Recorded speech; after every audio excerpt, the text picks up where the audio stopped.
La parole de Dieu dans 2 Timothée, 4e chapitre. 2 Timothée, 4e chapitre, pour commencer.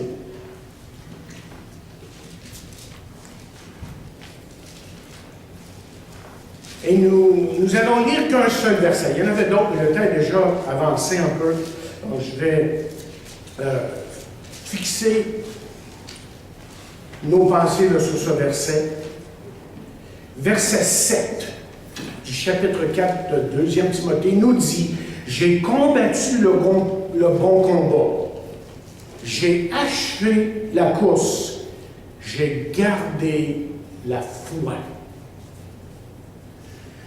Dieu notre Père, nous te demandons de bénir ta parole. Et nous te demandons que cette parole puisse, encore une fois, changer nos cœurs, continuer son œuvre en nous, pour que nous puissions devenir de plus en plus comme Jésus. Et qu'en cette nouvelle année, notre objectif soit justement d'être cela. Dispose nos cœurs en ce moment. Enlève tout ce qui ne vient pas de toi. Et fais qu'en sorte, Seigneur, que nous entendions vraiment ta parole. Et nous prions dans le nom de Jésus. Amen. Alors nous voilà devant, chers amis, une nouvelle année avec ses défis, ses luttes et ses triomphes. Et moi, je pense que Dieu a placé cette jeune Église devant des choses qui, on pourrait dire, qui, humainement parlant, seront impossibles à accomplir sans lui. Et c'est pour ça que j'ai intitulé ce message, ce matin, « Une mission de Dieu pour Dieu ». Vous savez, quand vous examinez les Écritures, vous remarquerez que la vie est souvent comparée à une course. Et Paul utilise cette expression à maintes et maintes reprises. Dans les Actes, par exemple, il va dire « Mais je ne fais pour moi-même aucun choix de ma vie, comme si elle m'était précieuse, pourvu que j'accomplisse ma course avec joie et le ministère que j'ai reçu du Seigneur Jésus. » Et dans le texte que nous avons lu ce matin, la dernière lettre qu'il a écrite avant de mourir, il a dit « J'ai achevé la course. » Laissez-moi vous demander, pourrez-vous dire la même chose à la fin de votre vie? Ou plus particulièrement, pourrons-nous le dire en tant qu'Église locale? Si vous avez déjà regardé un marathon, vous savez qu'au début de la course, début d'un marathon, il y a une foule immense. Mais à mesure que la course progresse, semble-t-il que la foule diminue. Et quelqu'un écrit ceci justement, il dit « Ce n'est pas la façon dont vous débutez la vie qui compte, c'est de la manière que vous finissez. » Autrement dit, ce qui est arrivé jusqu'à maintenant dans votre vie n'est pas si important. Ce qui compte, c'est ce que vous allez faire avec ce qui reste de votre vie. Et ce même principe, vous voyez, s'applique à nous en tant qu'Église locale. Oui, nous remercions Dieu pour ce qu'il a fait parmi nous et pour nous, mais il reste beaucoup à faire. Et justement, comment allons-nous faire? Maintenant, écoutez bien. On a parlé d'objectifs et tout ça tantôt. Mais je veux vous dire ce matin là, que Dieu a une mission pour votre vie. Comment dit que votre vie a sa raison d'être? Et moi, je crois que c'est la valeur qu'il a donnée à votre vie depuis que vous êtes son enfant. C'est d'une grande valeur et pour vous, pour les autres autour de vous, mais surtout pour Dieu. Non, vous ne serez peut-être jamais un prédicateur, un chanteur, un grand évangéliste, mais qui que vous soyez, Je veux vous dire ce matin que vous êtes important pour le royaume de Dieu. Par exemple, celui qui est à l'accueil, qui chante dans la chorale, qui sert un repas, qui fait le secrétariat, qui nettoie l'église, qui nourrit les pauvres, qui participe activement à une vente de garage, par exemple, qui visite les malades et les personnes seules. Et j'aimerais vous dire que ces personnes-là ou ces individus-là sont un atout précieux aux yeux de Dieu, évidemment pour leur église locale. Mais, et le mais est très important ici, vous acheverez la course de votre vie. Vous remplirez votre mission. Vous ferez ce que Dieu veut que vous fassiez uniquement si vous vivez, agissez selon certains principes ou, si vous voulez, certains enseignements de la parole de Dieu.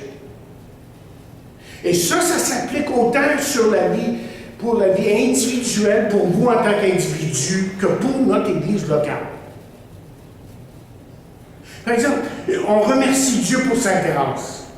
Parce que c'est par grâce que nous avons découvert la vraie liberté qui se trouve en Jésus-Christ. Mais cette grâce-là n'est pas à bon marché. Cette grâce-là a coûté la vie du Fils de Dieu qui a été crucifié sur la croix pour nous donner accès justement à la grâce de Dieu. Ce qui fait que vous et moi, nous avons la pleine liberté de nous soumettre à la volonté de Dieu, ou si vous voulez, à la pensée de Dieu, que nous trouvons évidemment dans sa parole. Alors ne pensez pas pour un instant là, que lorsqu'on parle de grâce, que ça veut dire qu'on peut faire n'importe quoi, pas si vous êtes sérieux avec Dieu.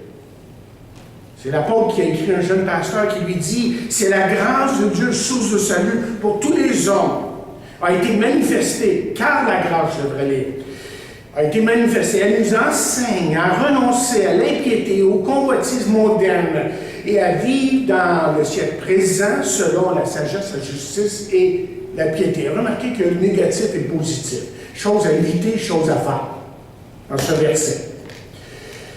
Et l'apôtre va dire aussi dans 1 Corinthiens 9, verset 24, « Courez, dit-il, de manière à remporter le prix. » Autrement dit, ce que Paul et la parole de Dieu nous enseignent, qu'il y a une bonne manière de courir et il y a une mauvaise manière de courir.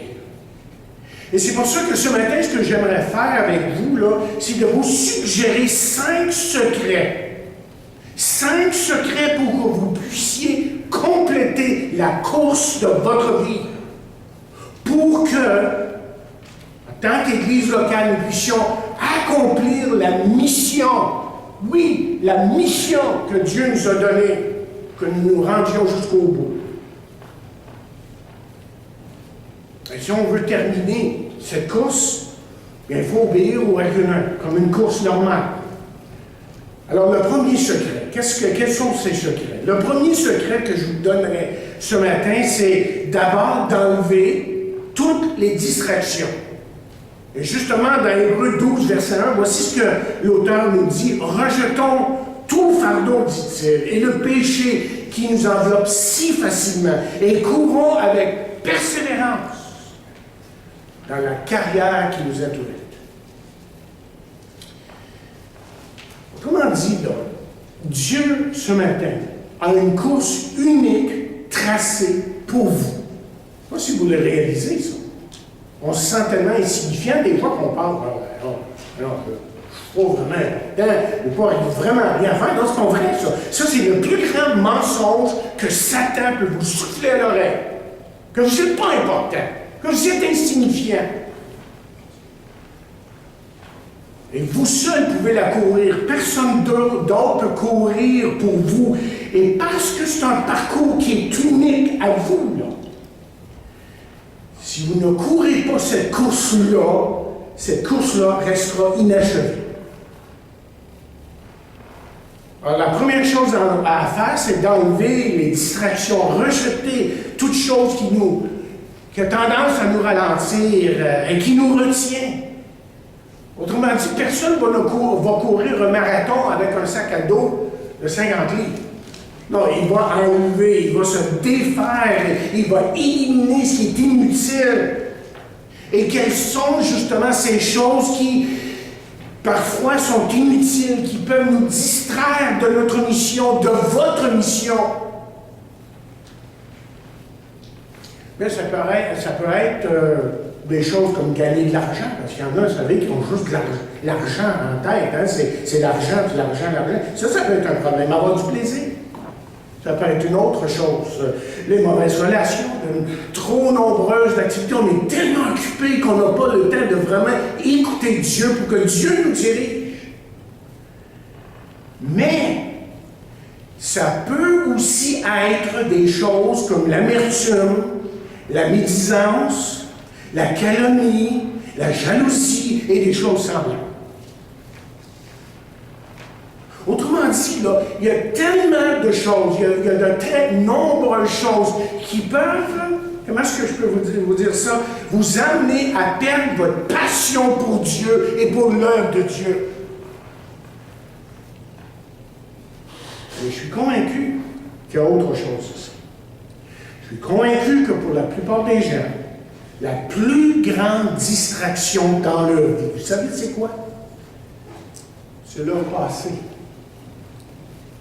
C'est-à-dire que vous êtes embourbé dans votre passé, vous continuez à vous accrocher aux douleurs qui y sont reliées.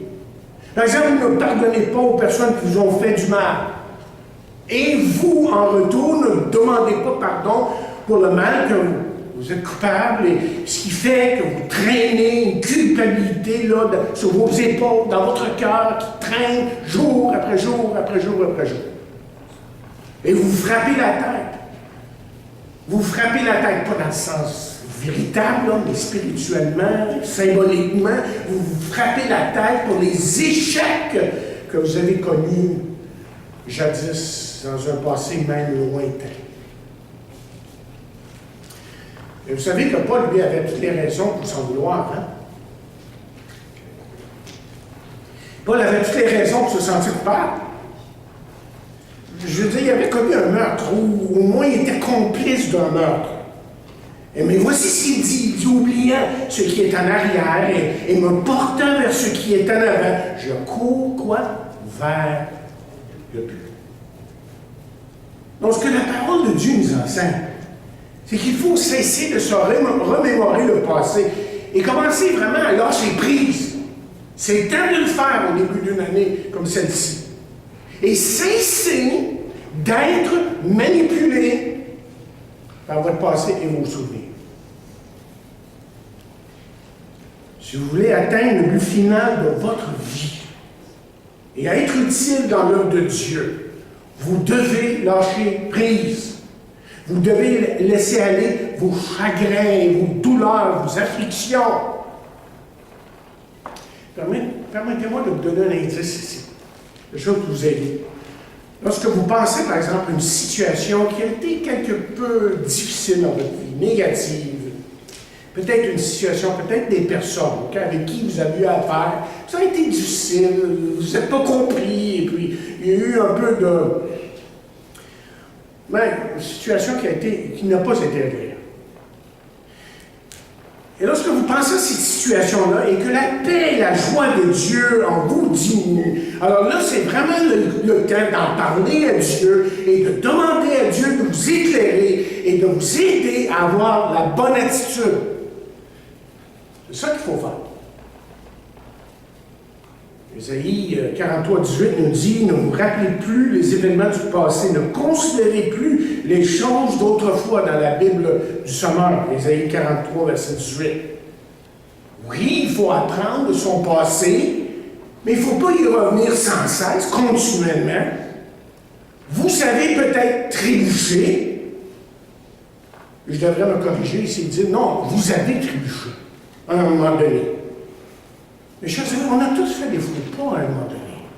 On est tous coupables de choses où on pourrait dire que c'est des faux Paul, mais il faut reconnaître que la course de notre vie n'est pas finie. Notre mission ici ne fait que commencer et Dieu désire vous bénir en prenant votre vie et en l'utilisant pour sa gloire.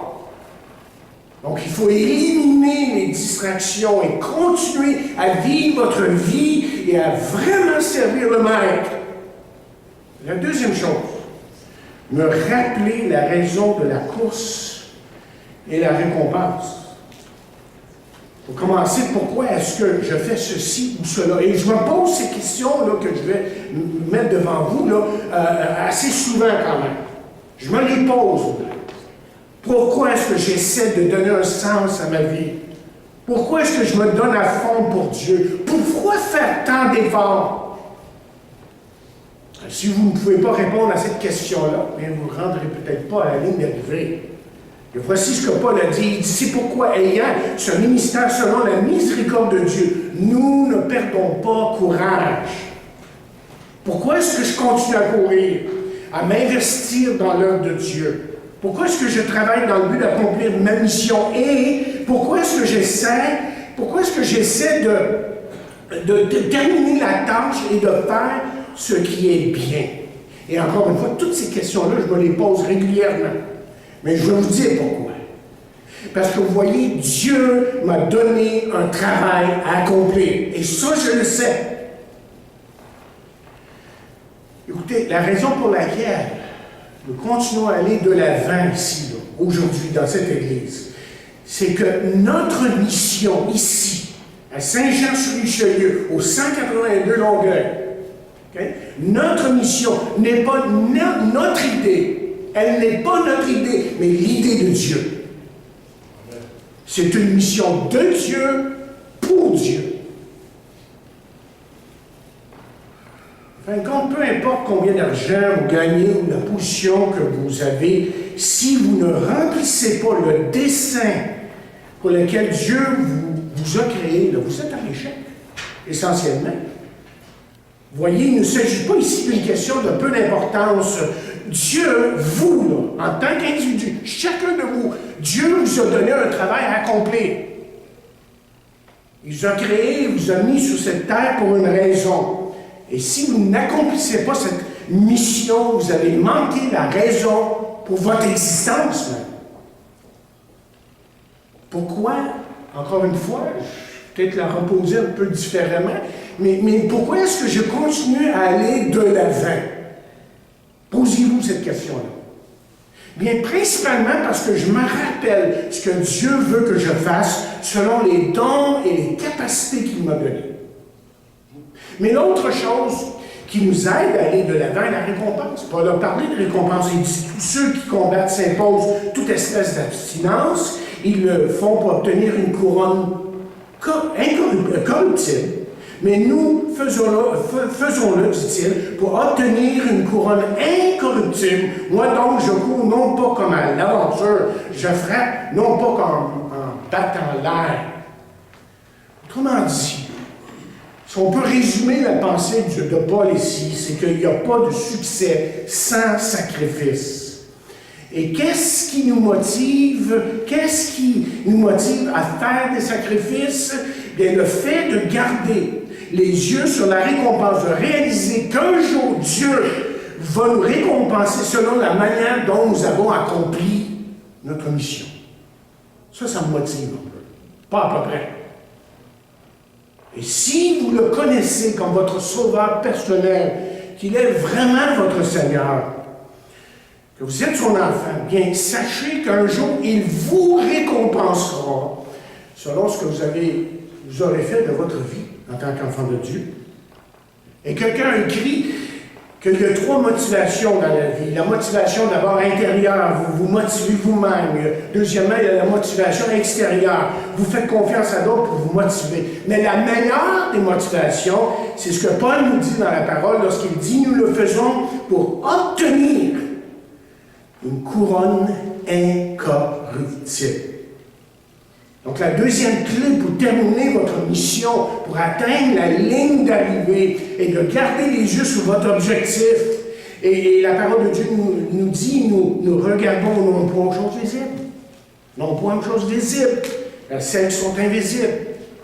Parce que vous voyez, les choses visibles, cette Église, par exemple, si on peut prendre ça comme exemple, sont temporaires, mais les choses invisibles et spirituelles sont éternelles.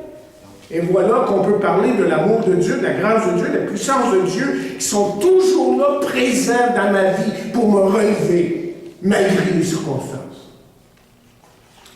Donc, ce que Paul est en train de dire ici, c'est que la clé, la persistance, vous vous souvenez, la persévérance, là, on persévère, c'est la perspective, la façon que je vois les choses. Je dois me concentrer non pas sur mon problème, mais sur la personne de Dieu et les objectifs que Dieu a placés dans ma vie.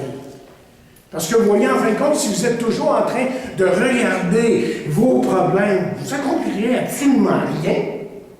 Mais si vous regardez votre objectif, si vous regardez la mission que Dieu vous a donnée, bien, vous prendrez l'habitude de toujours aller vers lui lorsque les choses vont être plus difficiles. Quand vous cessez de fixer votre objectif, ce sont les obstacles que vous voyez. Donc, gardez les yeux sur le but, non pas sur vos problèmes, mais en fin de compte, en tant qu'enfant de Dieu, et c'est tellement criant là, dans la parole de Dieu, que notre but ultime pour chacun de nous devrait être de glorifier Dieu. Vous vous rappelez ce que Jésus a dit quelques heures avant qu'il soit crucifié? Il a dit, « Je t'ai glorifié sur la terre. J'ai achevé l'œuvre que tu m'as donnée à faire. » Troisièmement, si on veut accomplir sa mission, vraiment faire ce que Dieu veut dans notre vie. La troisième chose, et quelqu'un l'a mentionné sur laquelle j'ai bien aimé ça, me renouveler quotidiennement. L'idée générale, c'est que Paul dit que pour persévérer jusqu'au bout, vous devrez prendre l'habitude de recharger vos batteries, que je dirais même physiques, et spirituelles et même émotionnelles. Mais Paul le dit comme ci, il dit, c'est pourquoi nous ne perdons pas courage. Et même si notre homme extérieur, OK, se détruit, tranquillement, pas vite, mais ça se détruit. Notre homme intérieur, dit quoi? Il se renouvelle de jour en jour. La chance, c'est là, ça. Hein? La chance, c'est là, à faire ça comme ça. Hein? Donc, si vous voulez vous rendre à la ligne d'arrivée, c'est important de savoir comment se renouveler chaque jour. Vous pouvez faire une liste. Moi, par exemple, une des choses qui me renouvelle, c'est de prendre une marche. Et donc, quand je prends une marche, j'ai le temps de réfléchir, de prier, de parler à Dieu. Et prendre des fois, les marches sont plus longues que prévu parce que là, je rentre dans une conversation ou il y a une conviction qui vient dans mon cœur et là, je dois régler ça tout de suite avec lui. Peut-être écouter des beaux cantiques. Moi, j'aime beaucoup le Southern Gospel. Okay? Ma femme, elle le sait parce que quand je monte sur la maison, elle dit « Ben ça! » Ben ça, mais c'est des cantiques qui ont un peu de swing. Il y en a un peu à Elvis Presley, là, vous savez, un petit peu dans ce style-là. Mais du gospel, par exemple. Et puis, j'aime ces chants-là parce qu'ils ont beaucoup de vie et ils ont beaucoup d'espoir. Mais surtout, ce qui me renouvelle, ce qui devrait nous renouveler, c'est la parole de Dieu. Et que lorsqu'on lit la parole de Dieu et qu'on réalise que chaque fois qu'on ouvre la parole de Dieu, que c'est Dieu lui-même qui est en train de nous parler. Et je l'ai dit souvent, c'est comme si Dieu se plaçait devant nous et là nous dit « Ok, aujourd'hui j'ai quelque chose à te dire. Et tu pourrais écouter. » Comme ça qu'on devrait être. Dieu veut nous parler. Le psalmiste a dit ceci, quand les pensées s'agitent en moi, en foule, langage très imagé, au-dedans de moi. Quand c'est les pensées, quand ça, je suis troublé, là, il dit, qu'est-ce qu'il rajoute ici? Il dit, tes consolations réjouissent mon âme. Tes consolations réjouissent. Ça vous est déjà arrivé, ça? Ça allait bien. Et ça grugeait en dedans, puis, hein, ça troublait un petit peu, toutes sortes de petites choses. Là, vous avez ouvert la parole de Dieu, vous avez commencé à aller, puis tout d'un coup, ça change. L'humeur change. Tout change intérieurement parce que c'est la parole de Dieu qui nous parle. Ça, je trouve ça excitant parce que Chaque fois que je vous la parole de Dieu, je m'attends à des surprises, à quelque chose de nouveau. Écoutez, accomplir notre mission, là, ou votre mission, le Seigneur ne nous a jamais dit que ça serait facile. Et ça, je peux vous en garantir qu'après 40 ans de ministère, c'est pas facile. C'est pas toujours amusant. Mais c'est ce qu'il faut faire, parce qu'on a été créé pour quelque chose. Donc, on devrait lui dire quelque chose comme suit. On devrait le prier comme suit un petit peu. Moi, j'ai mis ça comme ça, là, mais vous pouvez avoir d'autres paroles qui ressemblent un petit peu. On devrait dire, Seigneur, donne-moi une espérance renouvelée quand je me mets à douter et à être négatif. Ça vous arrive-tu d'être négatif des fois? Ben, donnez-moi votre secret. Je ne l'ai pas. Il y a des moments où tu te demandes où tu t'en vas vraiment. Même face à cette église, là, il y a un an, il y a des, même quelques mois après, on est en train de voir si on pouvait l'acheter. Il y a des moments où je désespérais. Vraiment, là, il a fallu que je me présente devant Dieu et dire, Seigneur, qu'est-ce que tu veux exactement? Est-ce que tu veux qu'on l'ait, ça? Qu'on l'ait pour faire ton œuvre? Hein? Vous avez la réponse. Et moi, je dirais qu'il faut focaliser sur... Donc, moi, c'est trois choses pour qu'on soit renouvelé, là, dans notre espérance, dans notre marche avec Dieu. D'abord, c'est la bonté de Dieu. Hein? On regarde en arrière sur la bonté de Dieu manifestée antérieurement dans notre vie. Et ensuite, la présence de Dieu, parce qu'il est toujours avec nous. Nous, peut-être, on peut l'abandonner, mais rappelez-vous ce que Timothée, ce que Paul dit à Timothée, lui, restez-vous fidèle. Nous, peut-être qu'on peut l'abandonner à certains moments, mais lui, il reste fidèle. Et enfin, on peut aussi centrer nos pensées sur la puissance de Dieu qui agit en nous aujourd'hui et qui est toujours à l'œuvre. Même si on l'a attristé. Parce qu'on a lu ce matin, justement, qu'il ne fallait pas attrister le Saint-Esprit. Donc, c'est une personne, le Saint-Esprit. Mais lui, il est toujours là en train de travailler dans nos vies, même si à certains moments, on l'attriste. Parce qu'il nous aime. Quand vous focalisez sur ces choses, vous trouvez une espérance renouvelée. Quatrièmement, là, je vais faire vite. Je dois résister au découragement. Ça, c'est la quatrième chose pour aller vraiment de l'avant, accomplir notre mission. Et Paul dit, nous ne nous lassons pas de faire le bien, car nous moissonnerons au temps convenable si nous ne nous relâchons pas. Et encercler le mot « si ». Si. Le découragement, vous savez, est l'ennemi mortel de votre mission. Et disons que le découragement est un ennemi de votre mission et de cette Église. Je suis convaincu que le découragement, chers amis, est l'outil préféré de Satan. Parce que lorsqu'on tombe dans le découragement, alors là, on devient immobile, incapable, et on se sent tout à fait incompétent pour faire quoi que ce soit. C'est comme ça que ça arrive. Écoutez, à partir du moment où vous vous mettez sérieux avec Dieu, que vous prenez Dieu au sérieux, laissez-moi vous dire ceci. L'enfer va se déchaîner contre vous. Vous pouvez être sûr de ça. Parce que maintenant, vous êtes un ennemi de Satan, de l'ennemi. Alors lui, tout ce qu'il va essayer de faire, c'est de vous confondre, c'est de vous décourager de toutes les façons pensables. Tout d'un coup, il y a cet individu qui vous agace au plus haut point. Dans votre église locale, on va dire, là. Et qui vous... il est-tu fatigant ou es-tu fatigante? Puis, elle m'a dit ça, puis là, franchement, là, je ne le prends pas. Elle vous agace au plus haut point. Et moi, je vais vous dire quelque chose. C'est entre vous et moi, ça. Okay? Je sais que Satan fera tout pour détruire cette Église dans cette nouvelle année. Moi, j'en suis sûr de ça. Mais je suis aussi sûr d'autre chose. Je sais que celui qui est en moi est plus grand est plus fort que celui qui est en dehors de moi. Et c'est ça qui me garde motivé. C'est ça qui m'a gardé motivé à travers les années, dans le ministère. Écoutez, si vous persévérez à travers certains moments de découragement, et ça va nous arriver à certains moments, vous arriverez à la ligne d'arrivée. Parce que ce qui vaut la peine de faire dans la vie ne vient jamais sans effort et sans endurance. Le secret du succès est simplement la persistance, la persévérance et de survivre aux critiques. Survivre aux critiques.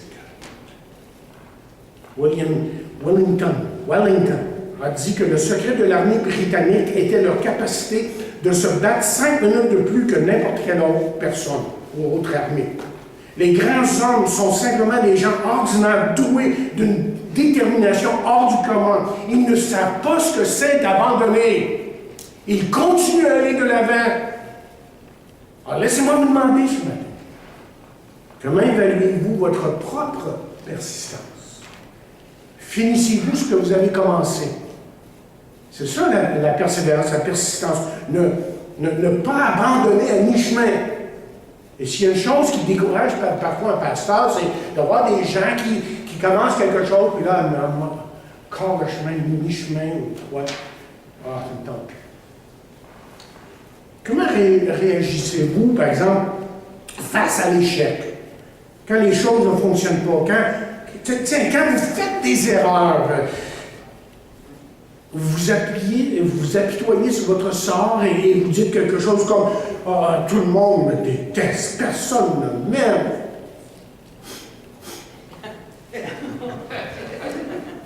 Et vous vous plaignez, vous abandonnez, vous discutez, vous argumentez et vous blâmez tout le monde qui est autour de vous. Ou est-ce que vous foncez en disant quelque chose comme « Seigneur, c'est dur. Donne-moi la force de continuer, même si je n'ai pas envie de continuer. » Et laissez-moi vous dire, ça m'arrive assez souvent, merci. Ah, pasteur, tout dans la victoire, la grosse victoire. Ah oui, donc, il n'y a pas de problème. Il veut toujours aller de l'avant. Hein? Qu'est-ce que ça prend pour vous décourager? Churchill a dit, ne jamais abandonner. Ne jamais abandonner. Ne jamais, mais jamais abandonner. Il a dit exactement comme ça. Un homme de Dieu a dit, vous ne déterminez pas la grandeur d'un homme ou d'une femme par son talent ou sa richesse ou par son éducation.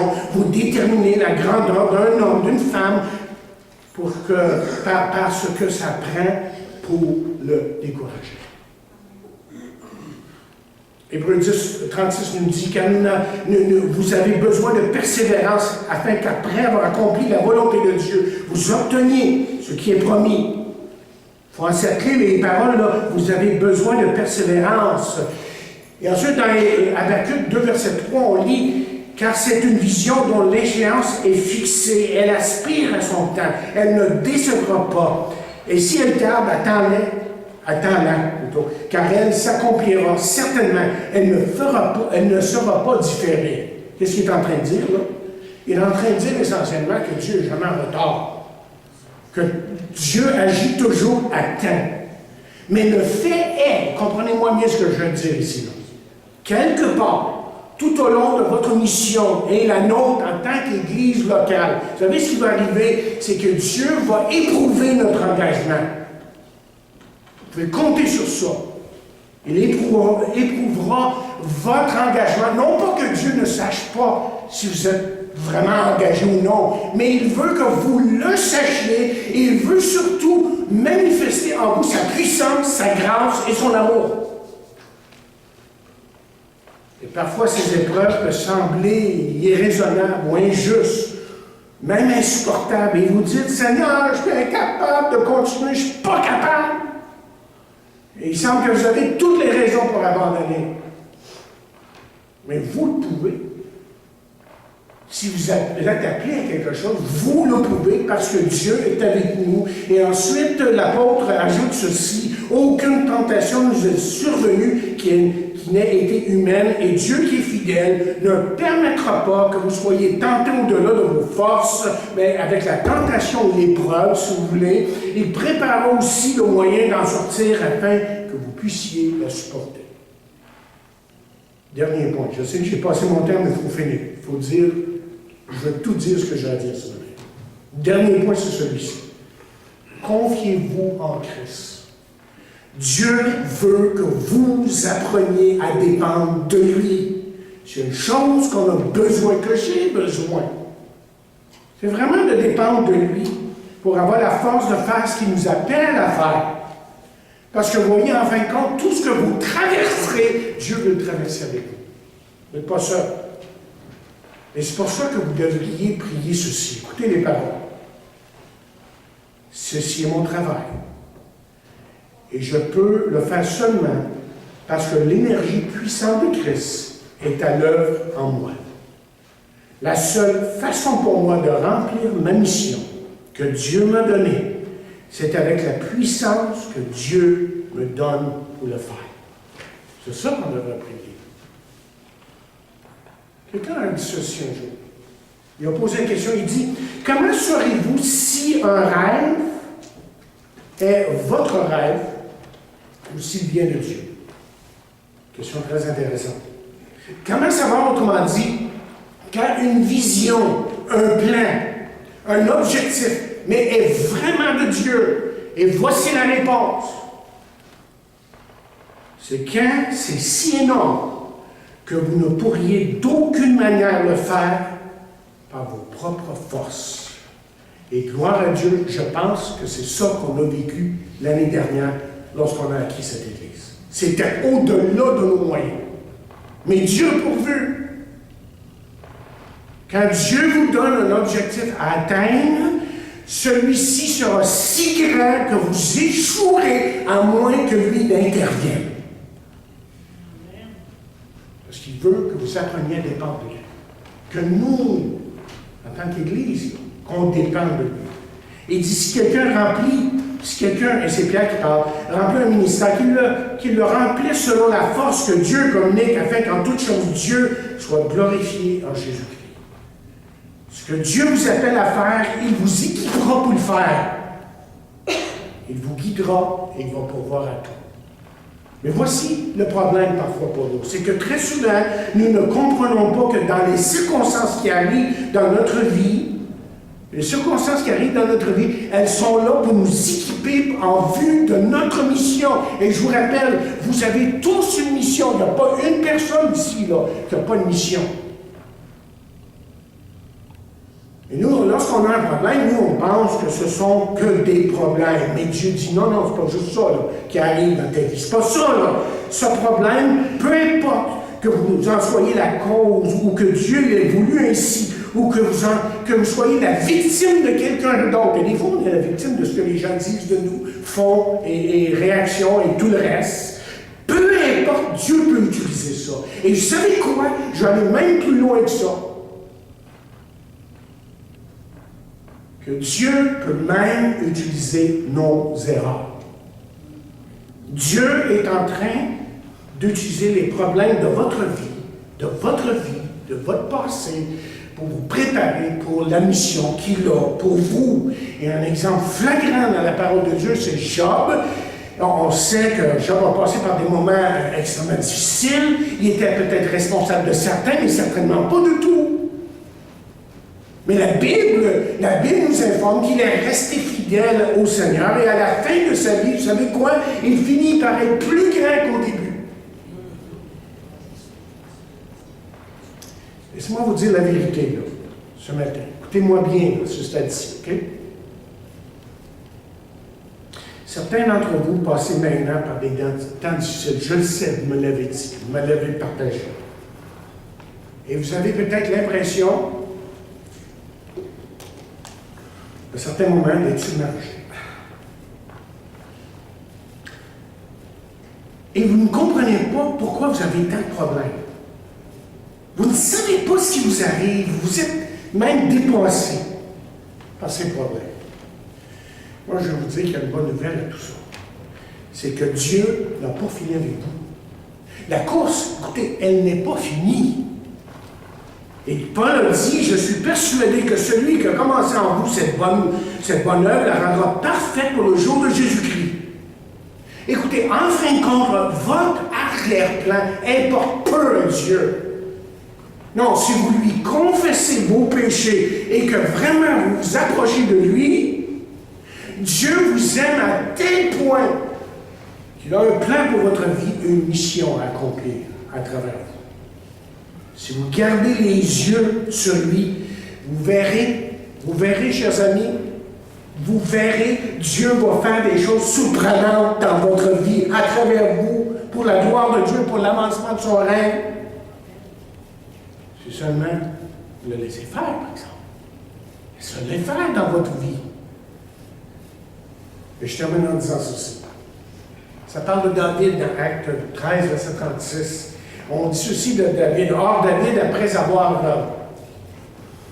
en son temps servi au dessein de Dieu, est mort, a été réuni à ses pères, a vu la corruption. Je ne sais pas s'il y a de meilleure épitaphe que celle-là. Aimeriez-vous que ce soit écrit sur votre pierre tombale? Vous avez servi le dessein de Dieu, et ensuite, vous êtes mort. Quelle merveilleuse manière de vivre. Et pourtant, ce n'était pas un homme parfait. Loin de là. S'il y en a un qui était imparfait, c'était bien David. Pas à peu près. À part tout ça. Mais ma prière pour chacun de vous est que, en cette nouvelle année, en 2015, devant nous, que vous serviez le dessein de Dieu.